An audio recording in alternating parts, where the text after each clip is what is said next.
What's happening guys, Gemma here and back again for another video. So first up, happy Saturday. It is Saturday as I record this and it is going out on Saturday and I hope you guys are having a wicked weekend.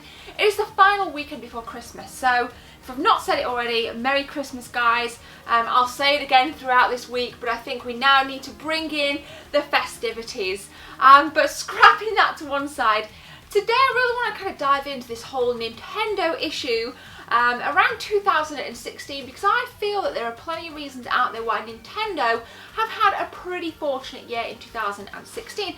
And today I want to talk about 3.5 reasons why Nintendo have had a stellar year. By gaming standards, you know, they've disappointed a lot of fans over the years. The Wii U didn't get off to a flying start, you know, they didn't give it the marketing love that it deserved. And I want to kind of just forget all that and look at why Nintendo have really impressed me. And hopefully you guys can share some of your thoughts in the comments below. But for now guys, let's take a look at reason number 1.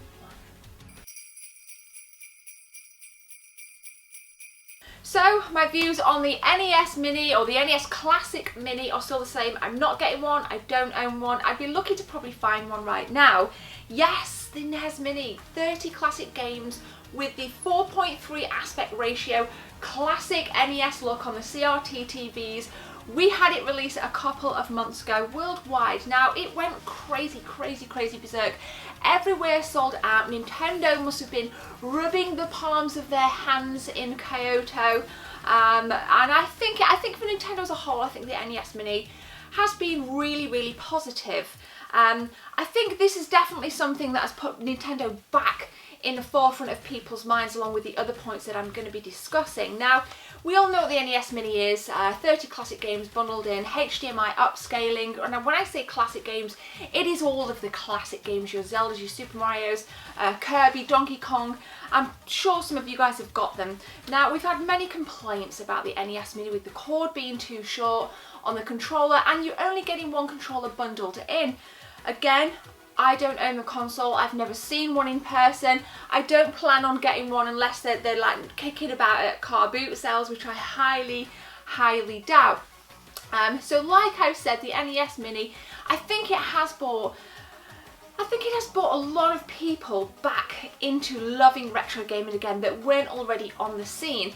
I know my friend living not too far away from me actually, he'd never really, you know, he had a NES as a kid, and he's not like me where he's got loads and loads of games, and when this came out it was a big nostalgia punch for him, because he had not played these games for like, some of them for like 20 years, 25 years, whereas I kind of play them pretty regularly, so for me there wasn't much of a novelty factor. But I think that's what the NES Mini did for people falling over there.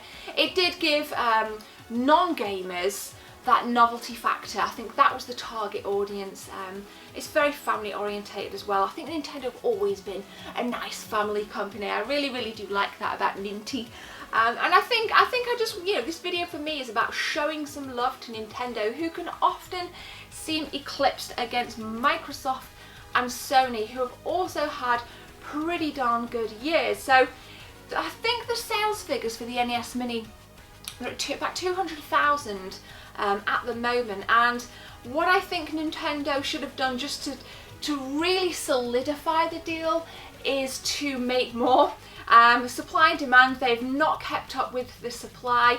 People, stores, you name it, online retailers, face-to-face retailers literally couldn't fulfill pre-orders. I think that was a big scandal when it got released. I'm so happy. I'm so happy you guys got yours, because you guys tweeted at me and sent me Facebook pictures. You guys got yours, so I'm happy for you, but I'm also glad I didn't have to go through the disappointment. So yes, the NES Mini, it has to be said, Nintendo, you know, great stuff. I hope they don't bring out more, you know, the kind of plug and play type stuff. I really would not my thing. But let me know, would you like to see like a Super Nintendo Mini? Would you like to see a Nintendo 64 Mini? Now that would be interesting. Let me know in the comments guys, and let me know if you're planning on picking up one in the future. 2017 is going to be another awesome year for Nintendo, or at least one can flipping hope. Switching back to the topic, codenamed NX, the Nintendo Switch was announced this year and people went crazy for it. It's a nice hybrid console, kind of like a 3-in-1 console, handheld, portable, home console, with some really nice games being announced, or some very nice games teased. A new 3D Mario game in the initial launch trailer. Now, I have to say it, guys, it has to be said, Breath of the Wild has been delayed.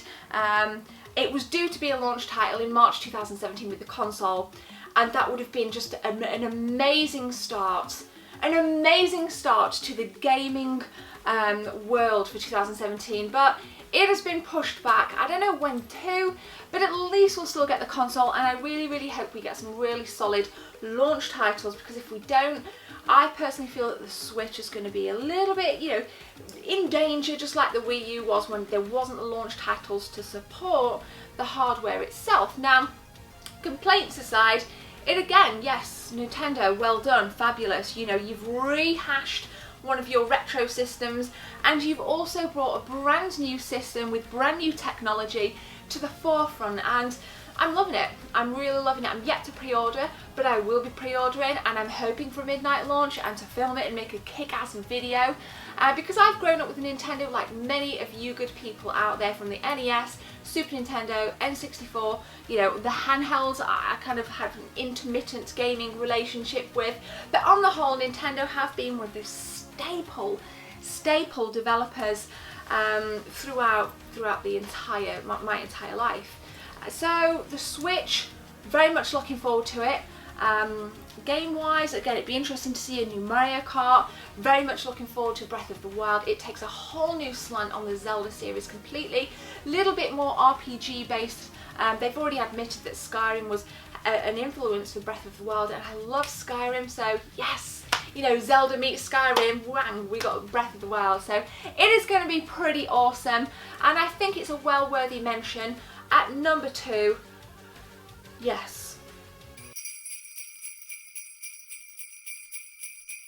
There's a lot to be said about mobile gaming these days. It is not my first choice in gaming. It literally is a time filler if you're on a break at work, or if you're on public transport, or you know, anything like that. I love PewDiePie Simulator. And aside from that, I really was excited for Super Mario Run, which got a release yesterday. So was it yesterday or the day before? It was the 5th, it was a Thursday. Really looking forward to it now. What do I think of it now? I think it's really good. I'm not overly impressed with it. I'm finding that, you know, it's not as responsive when you touch the screen to kind of, you know, make Mario jump, and that disappointed me a little bit. Maybe it's my phone, I don't know. I'm not quite sure, but a lot of people have been going absolutely crazy angry about it, and the reasons behind that are it costs $10 to download the full game, or $7.99 if you're in the UK, and what that unlocks are all 6 worlds. The first world is available to play for free, and it just gives you, it's like a little demo, I guess. You know, do I want to buy it? Do I not want to buy it? But you do have to pay. Now, I don't think that's that bad in the slightest. If you're a Nintendo fan, £8 or $10 is not a lot to pay. People, you know, were moaning that Pokemon Go should have had more in-app purchases. But, you know, when Nintendo do that, people get really pissed off and they think they're owed the world and everything should be free. Quit your fucking whining and pay for it. If you don't want to pay for it, you've got I think it's 3 or 4 levels, just to kind of tinker on with your kids, whatever, just to try it. So just stop whining, okay? One thing I don't like about it is the menus look a bit complex. Aside from the main game, I'm not overly fussed about the kind of side stuff, but it's not too bad. I have bought all of the levels. I'm looking forward to getting into it a little bit more. I'll potentially write a review on my website, which is here, and it'll also be in the description and in the cards if you want to have a little click and a look around. So Super Mario Run, now it was GameSpot that yesterday put out an article that said that Nintendo estimated that in the first 30 days it will rake in over $60 million worth of revenue, which isn't that bad. In fact, it's flipping great. That's fantastic, and again, it's just propelling Nintendo that little bit further into the glory the glory bracket of 2016. I think it's a nice tactical move really to release it at this time of year. Obviously we've got Christmas coming up, people get iTunes vouchers, iPods, iPhones, and you know, and you know, it'll be coming to Android soon as well. Mine's running on iPhone obviously, but yes, Android users will be able to enjoy Super Mario Run very soon. Have you played it? Do you like it? Smash a comment below guys and let me know. So they're the 3 reasons why Nintendo have had a great year, great 2016, but what is the point? 5, you've probably guessed it already, I have mentioned it, it is Pokemon Go, and I'm saying 0.5 because they weren't the developers or publishers, Niantic Labs were, but it is their franchise, it is their brand, and it did a lot for their shares, although investors did pull out when they realised that they weren't the developers behind Pokemon Go. It initially did a lot, and again, I think it helped Nintendo realise that a lot of people really do buy into mobile gaming, and I think that did influence the you know, the idea behind Super Mario Run to bring an amazing franchise to mobile gamers. Now I love Pokemon Go, admittedly haven't played it for a while, but what it did is it got people out and about, you know, it got people talking in the street, you knew who were playing Pokemon Go. When people were walking around like this, it would be a conversation starter, an icebreaker, and I really do love that. I think Nintendo, again, just to kind of summarise, they've had a fabulous year, and guys, let me know what you think in the comments below. And are you still playing Pokemon Go? If you are, give me some of your stats down below. So 3.5 reasons why 2016 has been a marvellous year for Nintendo, hoping that 2017 will be equally as marvellous, if not better. And I just want to say to you awesome folk, thank you for watching. Thanks for the support on my videos, thanks for the support on my streams. And I've got a brand new, I've had a massive kind of website overhaul. If you want to check out like my new banners, Jess did some really nice shots. We'd kind of had this idea and she set some shots up for me. Go and check it out below. It's the banner. It looks really, really nice. Really pleased with it. And if you want a guest blog for me, if you want to write an article, a review about a product, gaming related obviously, let me know. Drop me an email. The email address is on my website. But for now guys, have a beautiful Saturday.